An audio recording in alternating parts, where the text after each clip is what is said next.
일입니다. 김정남 피사 사건 이후로 전 세계적으로 사랑받고 있는 애정 행각, 애정 놀이 하나가 없어지게 됐다는 걸 여러분도 알고 계십니까?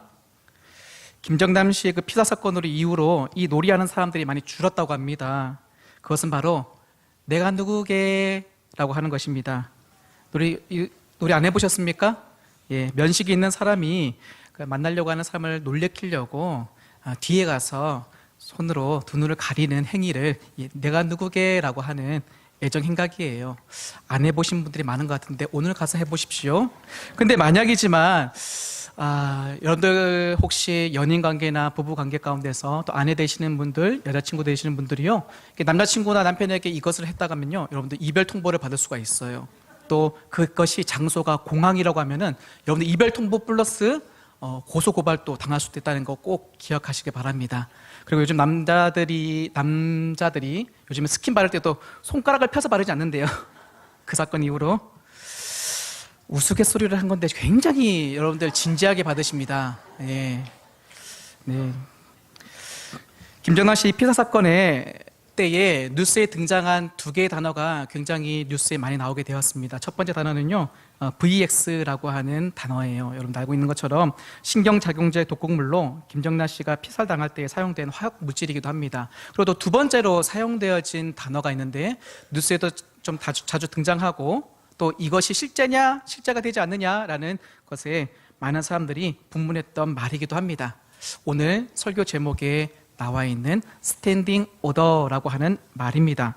스탠딩 오더가 뜻이 뭐냐면 명령권자가 명령을 내리고 나면 직접적으로 명령을 취소한다고 거론하지 않는 이상 그 명령은 유효하고 그 명령은 반드시 수행해야 될 명령이다라는 뜻을 갖고 있어요. 이 명령이 이 스탠딩 오더를 여러분들 가장 쉽게 이해할 수 있는 방법이 한 가지가 있는데, 이 스탠딩 오더라고 하는 이 영어 단어를 쓰는 곳이 한 군데 더 있는데 그것이 은행이에요. 그런데 은행에서 스탠딩 오더라고 하는 것은 무엇이냐면 계좌를 개설한 사람이 자동이체를 설정해 놓으면 스탠딩 오더가 돼요. 뭐냐면 그 계좌를 개설한 사람, 그 계좌를 연결해 주신 자동이체해 놓은 사람이 그 자동이체를 취소하지 않는 이상 그 자동이체되는 계좌로 계속해서 정기적으로 예금이 이체된다는 것을 뜻하는 거예요. 그래서 이 스탠딩 오더라고 하는 것은 권력을 가진 사람이 그 명령을 내렸을 때에 그 명령에 반드시 수행해야 된다는 것을 의미하는 것이 이 스탠딩 오더라고 하는 말입니다. 이것이 맞다 아니다라고 의견이 분분하지만 우리에게 알려진 이 스탠딩 오더라는 단어는요, 우리 예수 믿는 우리에게 아주 특별한 영적인 의미 또 영적인 메시지를 주기에 충분한 단어이기도 합니다. 앞서 소개했듯이 이 스탠딩 오더는 명령권자가 한 번 내린 명령이 그 명령이 취소하기 전에는 그 명령이 유효하다는 뜻입니다.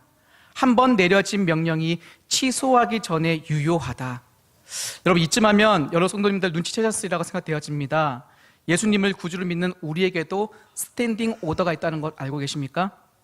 그 스탠딩 오더를 내리신 분이 누구실까요? 바로 만왕의 왕이시며 우리의 구원자 되시는 아버지 여호와 하나님이십니다. 그분이 우리에게 내리신 것이 스탠딩 오더입니다. 그 스탠딩 오더는요, 예수님을 구주로 모신 모든 사람들, 하나님의 자녀, 그의 백성된 모든 사람들에게 내리신 명령입니다. 그 스탠딩 오더는요, 명령권자이신 성령 하나님께, 성자 예수님께서 우리에게 주신 마지막 명령이기도 합니다. 우리 다 같이 화면을 보면서 마가복음 16장 15절 말씀을 함께 읽도록 하겠습니다. 그러므로 너희는 온 천하에 다니며 만민에게 복음을 전파하라. 예수님의 명령입니다.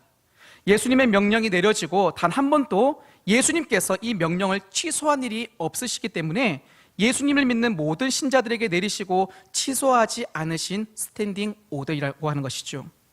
단순하고 쉽게 말하면 예수님의 스탠딩 오더는 전도입니다. 복음을 전하는 일을 우리에게 명령하셨습니다. 김정남 피살 사건의 스탠딩 오더는 어느 권력을 갖고 있는 소수의 부위들, 고위공직자, 또 공작원들, 또 실행 요원들에게만 내려진 일부에 속해져 있는 명령이라면 예수님이 내린 이 스탠딩 오더는 예수님을 믿는 모든 신자들에게 내려진 명령이에요. 어느 누구도 이 명령 앞에 예외가 될 수 없습니다. 아무리 성경을 이리 보고 저리 보아도요, 마가복음 16장 15절 말씀에 너희는 온 천하에 다니며 만민에게 복음 전파라 이 말씀 속에 뭐 너희는 해놓고 가로 열고 목회자들에게만, 선교사들에게만, 주일학교 교사들에게만, 셀리더에게만, 직분자들에게만, 외향적인 성격을 가진 사람들에게만, 갓 믿어가지고 믿음이 뜨끈뜨끈한 초신자들에게만, 아니 10년 이상 신앙생활한 믿음이 좋은 성도들에게만 해당된다고 가로 닫고 이렇게 한 것이 안 보여요. 개역 개정에만 그런가? 개역 한글을 뒤져봐도, 표준 세번역 말씀을 뒤져봐도 너희는 이라고 하면서 어떤 사람에게 국한된 이야기가 아니라는 것을 분명하게 말하고 있어요. 이 너희는 안에는 우리 모두가 포함된다는 것입니다. 어떤 자들에게는 국한된 명령이 아니라고 하는 것이죠. 주 예수를 믿으라. 그리하면 너와 내 집이 구원을 받으리라. 누구든지 주의 이름을 부르는 자는 구원을 받으리라. 구원받아야 할 대상이 한정이 없어요. 복음을 들어야 할 대상이 제약이나 국한이 없는 것처럼 복음을 전하는 사람도 신자라면 누구나가 그 일을 감당해야 될 명령이라고 합니다. 질문 하나 하겠습니다. 성도님 여러분, 여러분은 예수 그리스도를 나의 구주로 영접한 신자, 믿는 사람 맞습니까? 그렇다면 신자된 우리에게 복음을 전해야 한다는 것, 이 예수 그리스도의 명령이 있다는 것 또한 알고 계십니까? 그 명령에 우리가 열애가 없다는 것도 믿으시길 바랍니다. 예수님이 마지막 지상 명령입니다. 대위 명령이라고 하기도 하고요, 영어는 그랜드 커미션이라고 명령을 내리신 예수님께서 단 한 번도 취소한 적이 없으세요. 다른 명령으로 대체하지도 않으셨어요. 그렇기 때문에 우리에게 내려진 이 전도하라고 하는 스탠딩 오더는, 복음 전파하는 일은 모든 사람이 반드시 실행해야 될 하나님의 아버지께서 내리신 명령이라고 하는 것이죠. 그 명령에 우리는 순종해야 합니다. 복음을 전하는 것은 신자된 자의 도리입니다. 아무리 세상이 변하고 과학기술이 고도화로 발전되었다 하더라도 이 복음이 전해지는 방법적인 방향을 바꾸려고 하는 시도가 여러 번 있었지만, 아직도 가장 효과적이고 불신자들이 회심을 일으키는 방법은 오직 복음을 가지고 있는 사람, 믿는 사람, 신자가 비신자들에게, 아직 복음을 듣지 못한 미구와 사람들에게 복음을 돌려주는 방법으로 전달되어 이 시대까지 왔습니다. 예수님이 공생애와 구원 사역을 다 마무리하시고 하늘로 승천하시기 직전에 제자들에게 복음 전파할 것을 명령하셨어요. 그것이 사도행전 1장 8절에 기록된 말씀입니다. 오직 성령이 너에게 임하시면 너희가 권능을 받아 예루살렘과 온 유대와 사마리아와 땅끝까지 이르러 내 증인이 되리라. 예수님의 증인되는 것, 바로 복음 전파 전도의 사명입니다. 이 명령 앞에 제자들은 고민하지 않았어요. 어떻게 하면 최소 비용으로 최대 효과를 이룰까 세속적인 방법 찾으려고 노력하지 않았습니다. 그들은 예수님의 명령에 즉각적이고 온전하게 순종하고 실천합니다. 그들이 살고 있던 고향을 떠나고 익숙하지 않은 장소로 옮겨가면서 복음 전파하는 일에 온 힘과 열정을 다 쏟아내었습니다. 그 결과물이 무엇일까요? 오늘날 이 자리에 예배드리고 있는 저와 여러분이 그거의 결과물입니다. 만들어진 이야기입니다. 아버지 하나님께서 부활하시고 승천하신 예수님을 부르셨어요. 아들 예수야, 너가 복음 전하라고 부탁한 남은 제자들이 만약 너의 부탁에 순종하지 않는다면 어떻게 되겠니? 예수님께서 아버지 하나님께 대답을 하십니다. 아버지, 저는 그들이 나의 명령에 순종할 것을 믿습니다. 하나님께서 다시 질문합니다. 아들아, 만약이라도 그들이 너의 명령을 어기고 복음을 전하지 않는다면 어떻게 되겠느냐? 또 아들 예수님께서 아버지께 대답합니다. 아버지, 저는 그들을 믿습니다. 제 명령에 순종할 것을 저는 믿습니다. 세 번째로 하나님께서 여쭈십니다. 묻습니다. 아들아, 만약이라고 하지 않았니? 그들이 너의 명령에 순종하지 않는다면 어떻게 되겠느냐? 예수님께서 고민하시고 또 대답하십니다. 아버지, 저는 그들을 믿습니다. 그러나 만약이지만 그들이 복음을 전하지 않는다면 다른 방법으로 복음이 전해지지는 않을 것입니다. 그러나 아버지, 저는 그들을 믿습니다. 세상이 아무리 변해도 바뀌지 않는 것이 한 가지가 있습니다. 그것은 복음의 주체가 되시는 예수 그리스도가 우리의 구원자 되신다는 이 복음의 비밀이 바뀌지 않습니다. 또 바뀌지 않는 것 한 가지가 있습니다. 그것은 복음을 전하는 방법입니다. 성경에 등장하는 구약시대 사람들 중에서도 하나님의 구속의 은혜 안으로 들어오게 된 이방인들 또한 동일한 방법으로 구원받는 것을 우리가 볼 수 있어요. 예를 좀 들어드릴게요. 여리고 성에 살고 있던 라합은요, 정탐꾼을 만나자마자 믿음이 생긴 것이 아니에요. 여러분들 성경 본문 말씀을 찬찬히 읽어보시면 그가 이런 말을 합니다. 그가 소문으로 듣던 하나님을 들었어요. 어떻게 해요? 여러 왕을 죽이고 여러 나라를 통해 가지고 그것을 쳐부수고 이곳까지 온 것이 그분이 하나님인 것을 그는 소문을 통해서 들었어요. 정탐꾼을 만나고 믿음이 생긴 것이 아니에요. 이미 그 속에는 믿음이 생길 만한 조건이 들음으로 생겨났던 것이죠. 그 전부터 정탐꾼을 숨겨주는 일 있기 전부터 그녀의 마음에게는요, 소문을 듣던 이스라엘 하나님, 이스라엘을 인도하시고 보호하시는 하나님을 들음으로 알게 되었고, 이스라엘의 인도자 보호자 하나님, 하늘 위에도 없고 땅 위에도 없는 유일하신 분인 것을 그들 앞에 입으로 시인하게 되는 것이죠. 또 한 명을 더 소개해 드릴까요? 이방인 여자였던 룻입니다.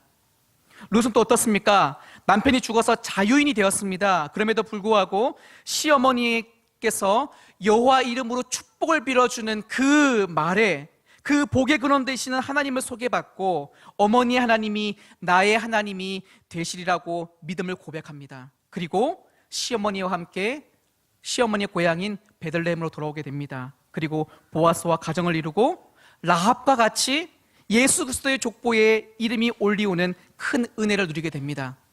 한 명 더 소개해 드릴까요? 또 구약시대에 살았던 아람 나라 군대 장관 누구요? 나아만이요.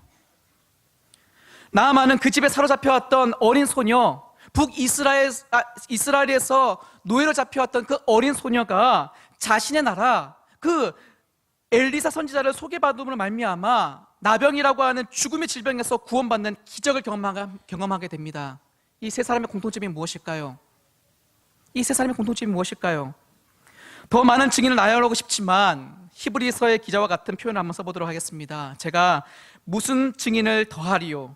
다른 이들을 나열하기에 시간이 부족하리로다. 정말 시간이 부족해요. 수많은 구약 성경에 나오는 수많은 사람들이 그들이 하나님을 소개받고 그들이 구원의 역사 가운데 들어오게 됩니다. 성도 여러분, 성경의 허다한 무리들이 구원받고 하나님의 역사 안에서 위대한 믿음의 사람들로 남게 된 이 사람들의 공통점이 있다면 그들에게 하나님을 소개한 사람이 있다는 것을 알 수 있습니다. 소문으로 듣던 직접적인 하나님의 구원 소식을 전해 듣던 그들은 들었던 소식으로 말미암아 믿음에 이르고 구원의 역사 안으로 들어오게 되는 놀라운 은혜를 경험하게 되는 것이죠. 우리는 복음을 전해야 할 때 사명이 있습니다. 만왕의 왕이신 예수 그리스도께서 우리에게 주신 사명, 복음 전하는 일에 우리 모두가 순종해야만 합니다. 시간을 좀 거슬러 올라가가지고 우리나라 조선시대로 한번 올라가 보도록 하겠습니다. 조선시대는 왕이 통치하던 나라입니다. 왕이 통치하는 시대에 우리가 살고 있다고 가정해 봅시다. 왕이 직접적이든 아니면 사신을 통해서건 왕의 명령을 전달받았다고 가정해 볼게요. 어명이요, 아무개는 왕의 명을 받으시오. 몇 날 몇 시부터 아무개는 왕의 명으로 이런 일을 할 것을 명을 받으시오. 만약에 여러분들에게 이렇게 왕의 명령이 내려졌다면 여러분들 어떻게 하시겠습니까? 왕의 명령에 순종하시겠습니까? 아니면은 순종하지 아니하겠습니까? 순종 안 하면 어떻게 되는지 아십니까? 네, 죽거나 유배지를 떠나야 됩니다. 유배지 떠나는 것 차라리 낫습니다. 유배지 떠나가지고 그곳에 죽을 때까지 사는 것이니까요. 그런데 죽음이 문제지요.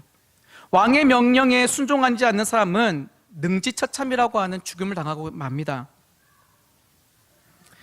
능지처참, 아이들이 있어가지고 자세하게 설명 못합니다. 몸을 찢어 죽이는 것입니다. 그것도 가족과 백성들이 보는 앞에서 공개적으로 사형을 시킵니다. 그것을 본보기로 말미암아 왕의 명령이 준엄한 것을 보여주기 위함입니다. 그런데 문제는 조선시대의 왕의 문제가 아니에요. 만왕의 왕이고 온 우주의 주인이시고 통치자이신, 또 역사의 주관자시고 우리를 만드신 창조주께서 그의 백성이 된 우리에게 내리신 명령이 복음 전파의 사명입니다. 그 명령에 순종하시겠습니까? 하지 않겠습니까? 그 명령에 순종하지 않는 사람들이 많습니다. 너무 많습니다. 여러분, 우리는 수차례 말씀을 들어서 인지하고 있는 것인데 계속 까먹는 것이 한 가지가 있어요. 이것이 아무래도 사탄의 전략인 것 같다라는 생각이 들어집니다. 그것이 무엇이냐면 복음은 단순하게 전하는 것이에요. 복음을 들은 사람이 그 사람이 믿음이 생기고 교회로 나오고 회심을 하고 그 사람 변화하는 건요 우리에게 주어진 사명이 아니에요. 다시 한번 말씀드릴까요? 우리에게 명령하신 것은 단순하게 복음을 전하는 것이에요. 우리에게 명령하신 것은 복음을 전파하는 것이지 그 사람이 복음을 듣고 회심해서 교회를 등록하고 세례를 받고 셀 모임에 나오고 또 그 사람이 사명자가 되는 것, 그 사역은 우리에게 주어진 사역이 아니에요. 사탄이 우리를 유혹하는 것 중에 한 가지가 이것이에요. 우리 자꾸 잊어먹어요. 내가 복음 전하는 그 사람이 즉각적으로 반응이 있길 원해요. 우리에게 맡겨진 사명이 아니라고 하는 거예요. 하나님은 그 굳어져 있고 닫혀져 있는 그 마음을 여시는 것은 하나님의 사역이에요. 그 일을 우리에게 맡긴 것이 전혀 아니에요. 하나님이 우리에게 맡기신 것은 단순하게 가서 복음을 전하라고 하는 것입니다. 그 이상의 것을 우리에게 맡기신 적이 없으세요. 그렇다고 여러분들이 오해하면 안 돼요. 어떤 오해입니까? 교회에 초대하지도 말고 셀 모임에 초대하지 말란 뜻, 그런 뜻에서 오해하면 절대 안 됩니다. 복음을 들려줄 기회로 셀 모임을 초청하는 것, 또 주일 예배로 초청하는 것, 절대 그 사역을 하지 말라는 것이 아닙니다. 복음을 들을 수 있는 기회를 제공하는 것은 우리에게 주어진 가장 좋은 기회이기도 합니다. 그것을 멈추시면 안 돼요. 복음을 들을 수 있는 기회를 제공하는 것이 전도의 한 방법이기 때문에 우린 예배를 초대하고 셀 모임에 초대해야 되는 것이죠. 사탄은 우리가 한 사람을 전도해서 그 사람이 변화가 있어야 전도의 성공이라고 진단하길 원해요. 이거는 사탄의 전략이에요. 그래서 우리가 복음 전하는 그 일에 실패하게 만들어요. 다시 한번 강조하지만 우리에게 맡겨진 사명은 복음을 단순히 전파하는 것입니다. 복음을 듣는 그 사람이 회심하고 신자가 되는 그 사역은 우리에게 맡겨진 사역이 절대 아니에요. 하나님이 우리에게 맡겨진 사역은 복음을 들어보지 못한 그들이 믿음을 가질 수 있는 기회, 그 첫 번째 관문인 복음을 들려주는 일을 우리에게 맡기신 거예요. 사도행전을 통해서 또 수많은 무리들이 증거하고 있어요. 베드로가 한 번의 설교로 말미암아 3,000명, 4,000명이 회심하는 놀라운 사건이 있습니다. 대단한 기적입니다. 그런데 그 기적에 있어서 베드로가 어떤 마법을 부린 것이 절대 아니에요. 어떤 쇼나 이벤트로 하여금 그들의 마음을 변화시킨 것이 전혀 아닙니다. 베드로가 하나님의 말씀을 전했을 때 일어난 하나님께서 행하신 기적입니다. 베드로가 한 일은 그들 앞에서 담대하게 주의 말씀을 선포한 것 뿐이에요. 대그룹의 회심이 있기도 하지만 한 사람의 개인의 회심도 사도행전은 여러 번 소개되고 있습니다. 특별히 사도 바울이 전도 여행을 통해 가지고 종의 신분이 가졌던 사람, 고위공직자, 군인, 상인, 심지어 귀신 들린 사람까지 구원의 역사 안으로 들어오게 된 계기를 보게 되면 바울이 한 것은 다른 것이 아니었어요. 오로지 한 개예요. 한 가지예요. 그것이 무엇입니까? 복음 전파예요. 복음을 들려주는 모든 현장에서 일어나는 사건들이에요. 어떤 다른 마법적인 거나 보여주긴 쏘가 절대 아닙니다. 단순하게 복음을 전파하는 장소에서 일어난 일들이 사도행전에 기록되었습니다. 성도님 여러분들께 도전해드리고 싶습니다. 여러분 삶 속에서 하나님이 일하시는 기적을 맛보고 싶습니까? 경험해보고 싶습니까? 여러분 주위에 사람들 중에 하나님의 구원 역사 속으로 초대하고 싶은 사람들이 있습니까? 여러분이 할 수 있고 해야만 한 일은 그저 단순하게 그들에게 복음을 들려주는 일입니다. 다른 것 없습니다. 그 이상의 것은 하나님은 여러분에게 요구하지도 않으십니다. 본문 14절을 함께 한번 읽어보도록 할까요? 시작. 그런즉 그들이 믿지 아니하는 이를 어찌 부르리요? 듣지도 못한 이를 어찌 믿으리요? 전파하는 자가 없이 어찌 들으리요? 13절에는 말하고 있습니다. 누구든지 주의 이름을 부르는 자는 구원을 받으리라. 이렇게 바울은 정의를 내려요. 누구든지 주의 이름을 부르는 자는 구원을 받으리라. 이 정의를 내려요. 이 정의를 내리고 14절에 이어서 이 정의를 완성하기 위한 명제를 설명합니다. 구원은 누구에든지 유효하다. 구원에 이르지 못할 사람은 없다. 누구든지 주의 이름을 부르는 자는 구원에 이른다. 이 명제를 뒷받침하기 위해서 주의 이름을 부르려면 그들에게 주님의 소식이 들려져야 한다. 믿지 아니하는 자가 어떻게 예수님을 부를 수 있겠으며 구원자 되시는 예수님의 이름을 들어보지 못한 이가 어떻게 믿겠으며 전하는 자가 없이는 그들이 들을 기회가 없다라는 이 점진적인 명제 방식으로 그 설명하고 있어요. 여러분, 2000년 전부터 내려오는 이 복음 전파의 방법은요, 사람이 사람을 만나 들려주는 것입니다. 오늘날에도 이 사람과 사람이 만나기가 힘들다 보니까 다양한 방법으로, 다양한 매체로 이 복음 전하는 일을 하고 있는 단체가 있어요. 어디일까요? 라디오 방송, TV 방송, 여러 가지 매체를 통해 가지고 조금 바뀐 것처럼 보이지만 라디오가 됐던 TV가 됐던 청취하는 사람, 방송을 보는 시청자들의 그들의 귀에 하나님 말씀이 들려져야 된다는 점에서 예수님이 제시해 주신 이 방법은 변함이 없는 거예요. 사탄이 우리에게 주는 복음 전파에 방해하려는 것 중에 하나가 또 있습니다. 그것은 복음을 직접적으로 전도하는 직접 전도 방법과 또 성도로서 정의롭고 거룩한 삶, 또 전도하는 이 거룩한 삶, 경건의 삶으로 전도하는 간접적인 전도 방법에 있어서 직접적인 전도는 이단이나 하는 것이고, 오히려 신실한 크리스천, 점잖은 크리스천, 품위 있는 전도 방법은 간접 전도라고 방법이라고 여기게 만드는 고도의 전략이 또한 있습니다. 이 전략에 넘어가시면 안 돼요. 여러분들께 질문할게요. 간접 전도 해야 합니까? 하지 말아야 됩니까? 예, 해야 됩니다. 또 질문할게요. 그럼 간접 전도도 하고 그럼 직접 전도 안 해도 될까요? 아니에요. 간접 전도와 직접 전도는 같이 해야 돼요. 그 둘 중에 어떤 하나를 빼면 안 돼요. 여러분, 점잖게 요즘같이 이렇게 고도화된 발달된 시대에 사람이 사람 만나가지고 어떻게 직접 전도를 합니까? 나는 간접 전도만 하겠습니다. 여러분, 그 생각을 바꾸셔야 돼요.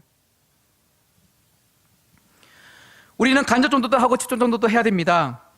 간접 전도로는요, 일반적인 공동체 안에서 예를 들면 직장이지요, 또 가정이지요, 또 학교나 사업터에서 정직한 말을 하고 정의를 실천하고 거룩하고 겸손한 삶을 살아야 한다는 것으로 전도하는 방법이 간접적인 전도 방법입니다. 직접 전도 방법은 어떻겠습니까? 단순한 것입니다. 복음을 들고 나가서 사람을 만나가지고 복음을 전하는 것이 직접적인 전도 방법입니다. 학교 앞, 교회 앞, 지역 전도를 통해 가지고 복음에 대해서 관심 갖고 있는 사람들을 직접적으로 만나서 직접적인 복음을 제시하는 것, 이것이 직접 전도라고 합니다. 축구 전도도 각 가정을 방문해서 복음을 들려줍니다. 사형리나 또 그러는 책으로 1대1로 사람을 만나 전도합니다. 이것이 직접 전도입니다. 사단이 쓰는 전략 가운데 우리가 은연중에 우리에게 이러한 마음을 심어 놓았어요. 간접 전도는 품이 있어 보여. 간접 전도가 점잖아 보여. 간접 전도가 더 효과적이야. 그러면서 직접적인 방법을, 요즘 누가 그런 방법으로 전도하니? 요즘같이 바쁜 시대에 어떻게 사람이 1대1로 만나가지고 이야기 들어줄 사람이 어딨어? 축구전도? 축구전도 이단들이나 하는 것이야. 이런 마음을 사단이 우리에게 심겨놓았어요. 여러분, 경험 없으십니까? 집에서 쉬고 있는데 초인종이 울리고 누구냐고 물었더니 땡땡교회에서 왔습니다 라고 대답을 합니다. 그러면 우리가 뭐라고 생각해요? 아, 이단이구나. 저희 교회 다녀요. 다른 집 가세요. 우리 집은 교회 다녀요 하고 그 다음에 한 말이 중요해요. 우리 집 교회 다녀요 한 다음에 그 다음에 뭔 말해요? 다른 집 가세요. 이것만큼 무서운 말이 없는 거예요. 이것만큼 무서운 말이 없는 거예요. 이거 정말 큰일 날 말입니다. 나만 아니면 된다라는 1박 2일 예능 프로그램에 나온 이기적인 방법이에요. 이기적인 말이에요. 나만 아니면 돼. 우리 집만 아니면 돼. 먼저는 확인해야죠. 만약이지만 우리 집 대문에 성형교회 팻말이 명패가 붙어있는데 불구하고 초인종을 눌렀다면 이단일 가능성이 굉장히 높습니다. 하지만 교회 명패가 없는 집에 살고 있는데 문을 초인종 눌렀다고 하면은 문을 열고 확인하셔야죠. 어느 교회에서 나왔습니까? 나오신 그 교회는 어느 교단 소속입니까? 그리고 신앙생활을 하고 있고 또 참 귀한 일을 하고 계신다라고 격려해주면서 잠깐 들어오셔서 차 한잔 마시라고 이렇게 격려해주면 얼마나 좋겠습니까? 그냥 다짜고짜 우리는 이단이라고 생각합니다. 그리고 다른 집 가라고 얘기합니다. 이것만큼 무서운 말이 없는 것이죠.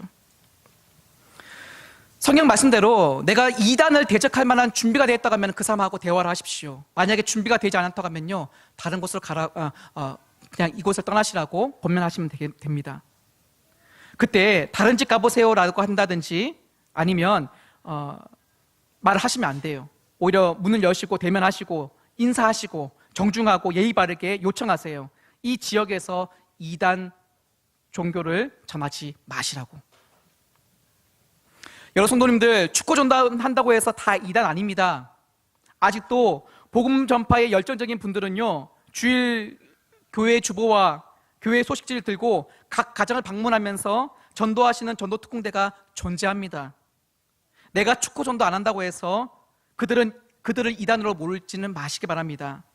오히려 전도하는 사람들 만나시면 힘내시라고, 기도하겠다고 응원해주면 더 좋겠습니다. 작년 여름에 은평구의 증가동에 있는 증가성결교회에서 3.2클럽 전도자 훈련이라는 훈련을 했습니다.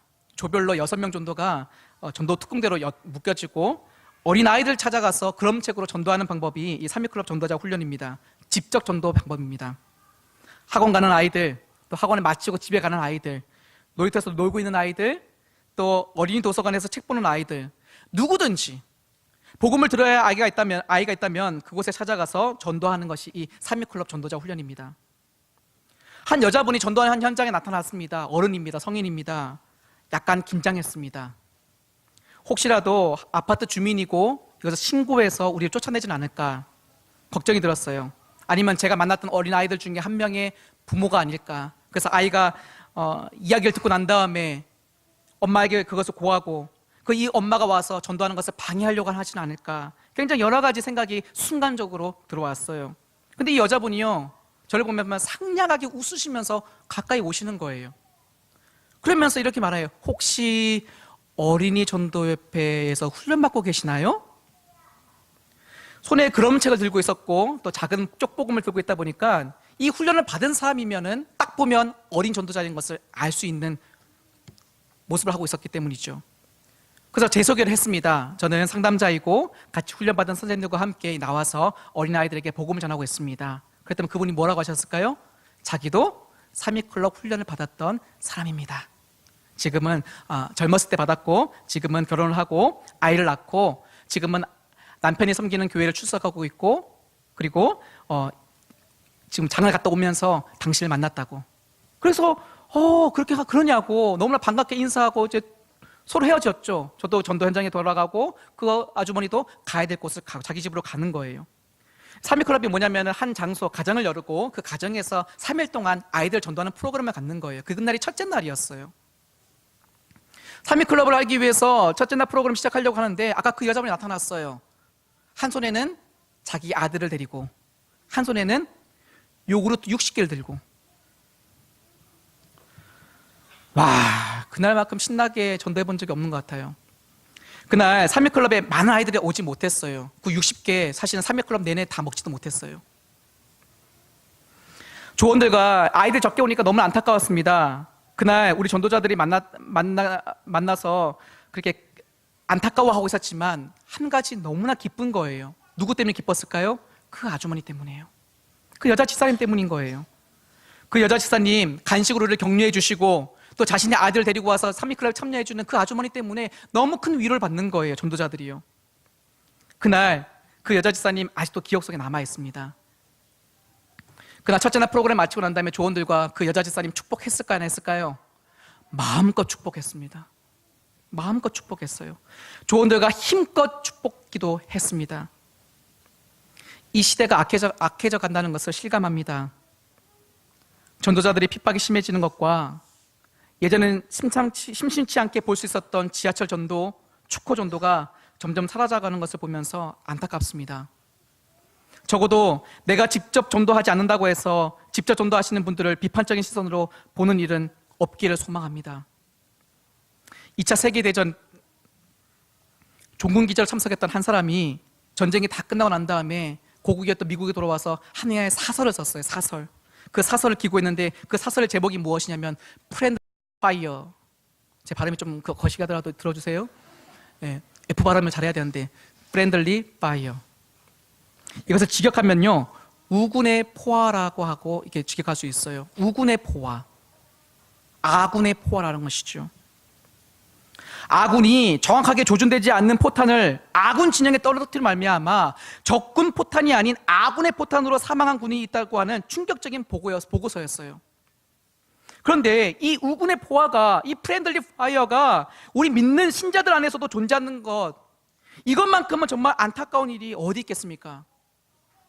직접 전도한다고 해서 이단으로 여기고 아직도 그런 고전적인 방법으로 전도하냐고 비아냥거린다면은 그것이야말로 우리가 우군의 포화 아니겠습니까? 어떤 권사님이 망원초등학교 옆에 두리놀이터에서 지나가시다가 어떤 이단이 와서 이렇게 소리 지르면서 전도하고 있는가 봤대요. 근데 그 전도하고 있는 사람이 누구였을까요? 송구스럽게도 접니다.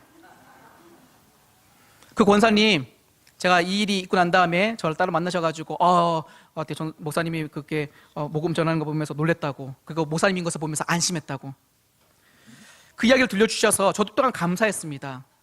뭐가 감사했냐면 이단인지 아닌지 관심 갖고 계시다는 것에 저도 전도자의 입장으로서 감사한 것이죠. 망원초등학교 그 부근에 천부교가 자주 나타납니다. 그리고 아이들을 포섭하고 있습니다. 그 권사님처럼 주위에 아이들을 전도하고 있는 사람들을 보이신다면은 그 권사님처럼 여러분들도 관심 가져주십시오. 그리고 만약에 이단이라고 하면은 그 이단 전도자들에게 예의 있게 포교 활동하지 말 것을 제지해 주십시오. 반대로 우리 교회 주변에 교회에서 나온 교사들이 전도하면 축복해 주시고 격려해 주십시오. 그것이 하나님 나라 확장에 도움되는 일입니다. 그리고 이단들은 시끄럽게 소리 높여서 전도하지 못해요. 왠지 아십니까? 그들이 전하는 것이 진리가 아니기 때문이죠. 자신이 없어요. 진리가 아니기 때문에 떳떳이 소리를 못 내고요, 속으로 모임, 성경 공부로 우리를 포교 활동하는 것을 보게 됩니다. 여러분, 우리 교회에서 하고 있는, 주일학교에서 하고 있는 사역 가운데 가장 중요한 사역이 새소식반 전도입니다. 이 두리놀이터 망원초등학교 옆에 있습니다. 지난 4, 5년간 꾸준히 새소식반 했습니다. 새소식반은 직접 전도로 원색적인 복음을 아이들에게 들려주는 전도 방법입니다. 봄, 가을에 12번씩 1년에 24주 매주 토요일 2시에 교사 4명 내지 5명이 나가서 전도합니다. 한 학기에 많으면 80명이 넘는 아이들에게 복음을 전하고 있고요, 그 가운데 60명, 50명이 넘는 아이들이 자기가 예수님을 자기의 구주로 영접하는 일들이 일어나고 있습니다. 그렇게 해서 예수님을 자신의 구주로 영접하는 사람들이 50명이 넘어요. 복음을 들었던 아이 80명, 자기가 예수 그리스도가 자기의 영접을 한 사람들 50명, 이 아이들 수에 비교한다면 교회로 연결되는 아이들은 굉장히 적습니다. 그럼에도 불구하고 이 새소식반 전도 계속 할까요, 안 할까요? 계속하고 있습니다. 교회로 연결되는 아이들이 적음에도 불구하고 매 학기 새소식반을 두리놀이터 나가서 전도하고 있습니다. 왜냐하면 새소식반의 목적이 교회에 등록하는 어린이 수를 늘리기 위한 전도가 아니라 지역에 살고 있는 어린이들에게 초등학교 졸업하기 직전까지 단 한 번이라도 복음을 들려줘야 하는 목적을 가지고 새소식반을 하고 있기 때문입니다. 한 학기에 새소식반을 운영하는데 적지 않은 비용이 들고 또한 교사들의 헌신이 많이 요구됩니다. 그렇게 교사들의 헌신과 비용을 쓰는 것에 비하면 교회로 연결되는 아이들의 숫자는 너무 적습니다. 그러나 새소식반을 그만둘 수 없습니다.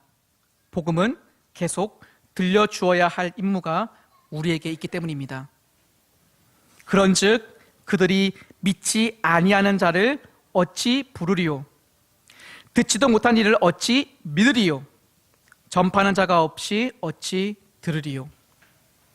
하나님이 우리 모두에게 맡겨주신 이 사명, 복음 전파하는 사명, 저와 여러분들이 감당을 소망합니다. 이 사역에 우리 모두가 동참해서 하나님 나라가 이 땅 가운데 이루어진 그 일 앞에 헌신하는 저와 여러분들이길 소망합니다.